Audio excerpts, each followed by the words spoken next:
So could you comment on what you think about this long war, this war of attrition that Russia appears to be committed to, and what is the significance of this potential counteroffensive that the Western mainstream media says is coming soon? The spring is right around the corner, if not basically here.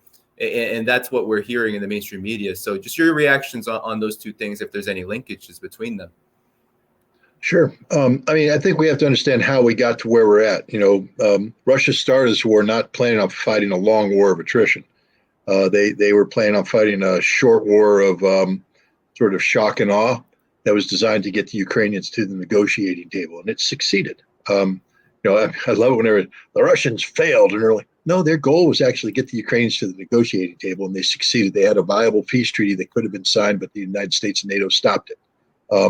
But the Russians got where they needed to be, but I don't think they ever envisioned the United States and NATO saying, no, we want to fight the long war. And that took Russia by surprise. So then they went into phase two, which was basically, we're going to recapture the Donbass. Donetsk, Lugansk was pretty much taken. Donetsk, they had 30%. They needed to capture the rest of it.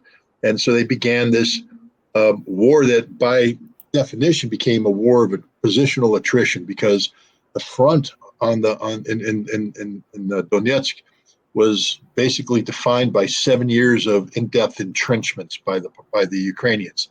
And so the Russians needed to defeat that defense. And to do that, you have to do it in a way, because remember, Russia only had 200,000 troops. And those 200,000 troops were spread thinly along the whole 1,000+ kilometer frontage. So they thinned their troops out. They put the majority of their firepower in the Donbass, because all they wanted to do was liberate the Donbass and end the war. That was all they were seeking to do from the peace agreement that they said. Oh, we just want the Donbass. And now the Ukraine said, well, no, you're not going to get it. They said, well, we're going to take it. So they began this war, but they didn't mobilize at that time, because remember, this special military operation wasn't supposed to be a long conflict. It was supposed to be over April 1st. Worst April Fools for Putin. Now he has a long war. But he wasn't politically able to mobilize, because this war was not popular. That's the other thing people don't understand, is how unpopular this war was in Russia. I remember Putin gave his speech February 21st, 22nd, before the invasion, about the historical roots between the two. And I remember all the anti-Putin people rolling their eyes. That's just Russian propaganda.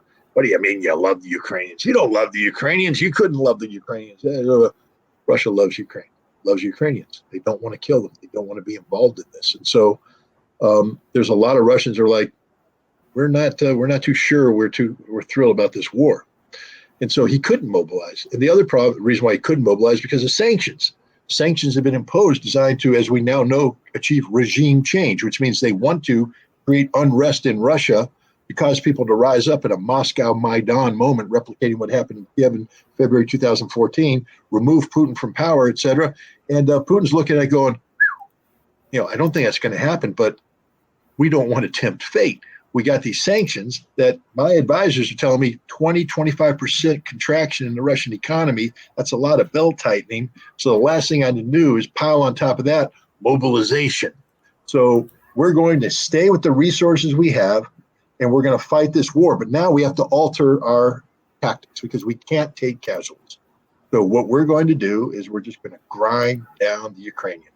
And we're going to use artillery. We're going to blow them away. We're going to come in. It's going to be a slow grinding operation. And they did that. And they were very successful. They were winning the war.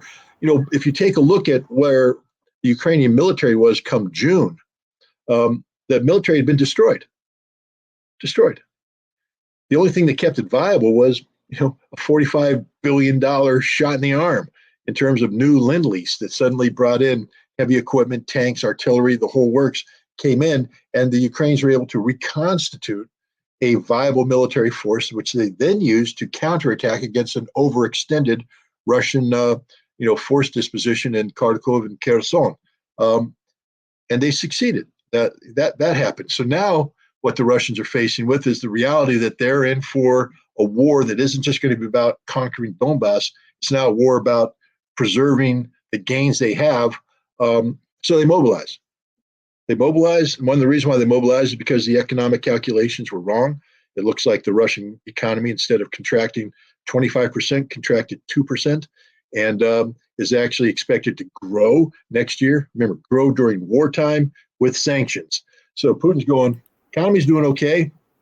People, one of the big mistakes they made was counterattacking, because now the Russian people woke up and went, whoa, whoa, whoa, whoa, whoa. So this is no longer a war between Russia and Ukraine. This is a war between Russia and the collective West, using Ukraine as a proxy. And Ukraine's got a bunch of Nazis in the command. So now Russia's behind. So we mobilized, and they've done that. So now we have a lengthy battle line where the Russians are going to use the positional war of attrition tactics. They're going to avoid unnecessarily expending lives in a bold General Patton type maneuvers.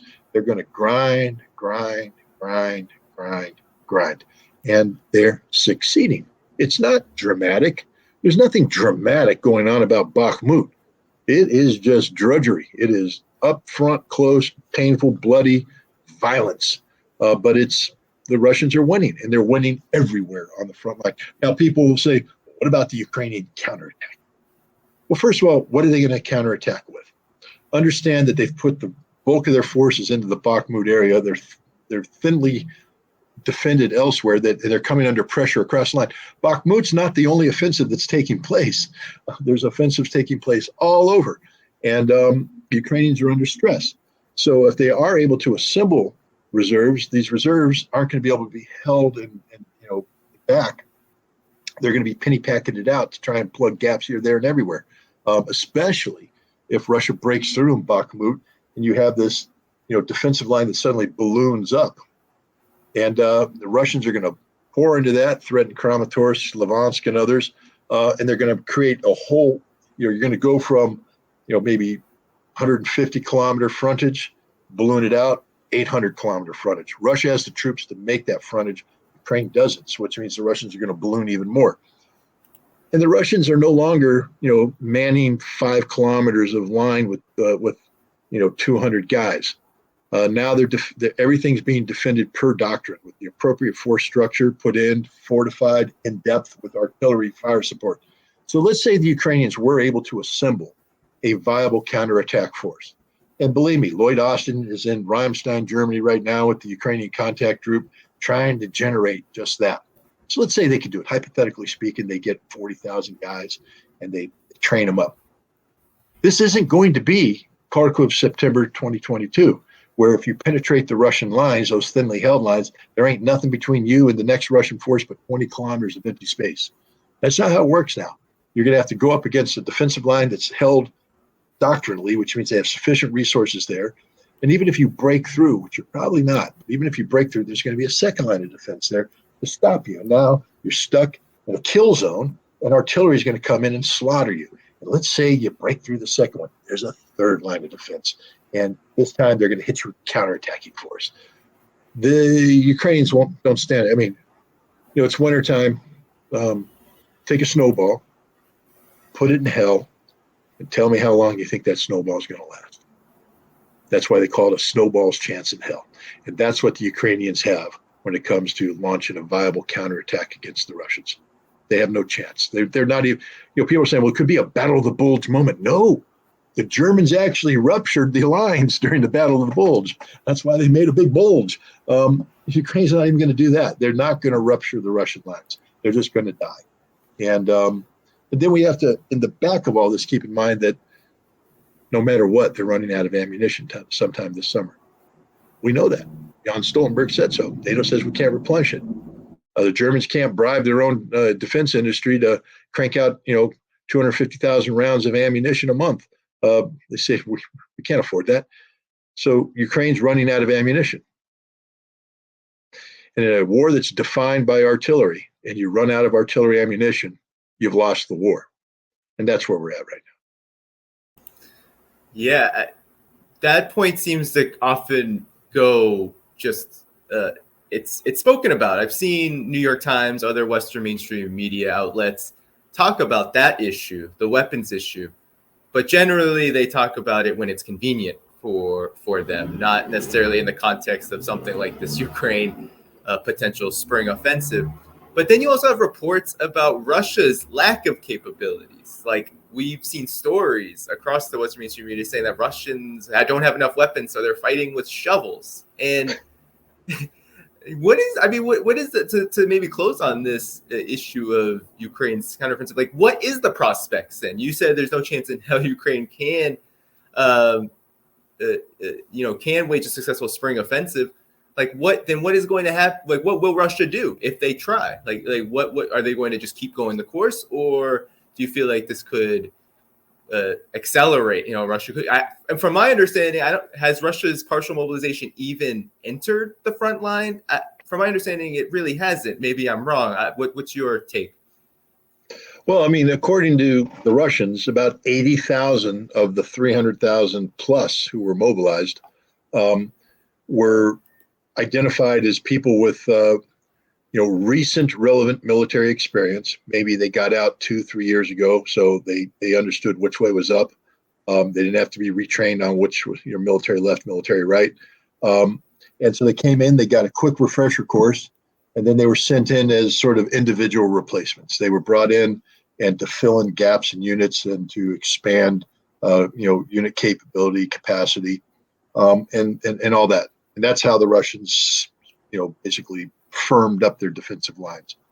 The rest of them are receiving specialized training. Some of that specialized training was in artillery. If you remember a while back, the HIMARS round that hit a schoolhouse, near the front line that killed, a bunch of recently mobilized people. They were all artillery guys that had just arrived from the Kazan training school, and they came in and they were killed.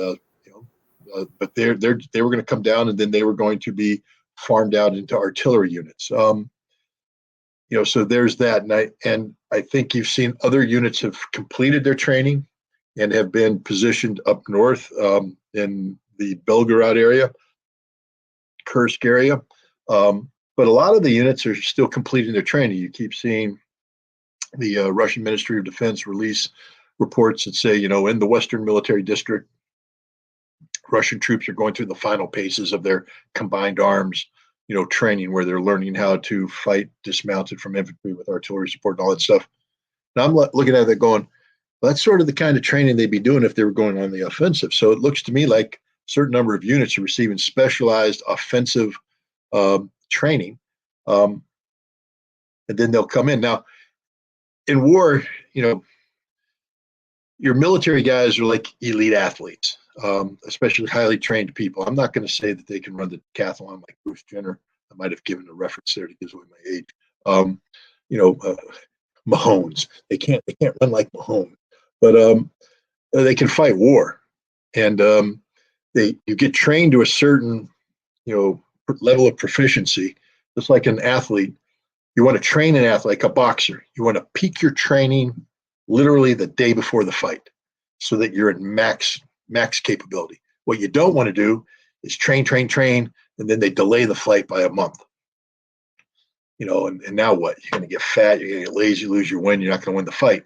So the Russians are building up these troops, these capabilities, and they're going to bring them forward. And I think the timing of that is essential. I think some of them are actually being held back and saying, all right, slow the training down just a little bit. Repeat week 2, but a little bit more intense. Just got to buy some time here, because you don't want to send them home on leave, because then they come back and you got them ready to fight, so they're going to fight, and they're timing that. And there's a couple things I'm sure we'll talk about. What's going to happen with the Chinese peace plan. I think that's a factor in all of this. But these units haven't been committed yet, so there are literally, the potential of 200,000 plus Russian troops, fully equipped, fully trained, with more than just shovels, who are ready to enter the battlefield. Ukraine doesn't have anything like that at all. They might have 50,000 guys out there getting trained around the West, but like I said, when they come in, they're going to be penny packeted into the fighting. The Russians have a joint operational group with the Belarusians up north of Kiev.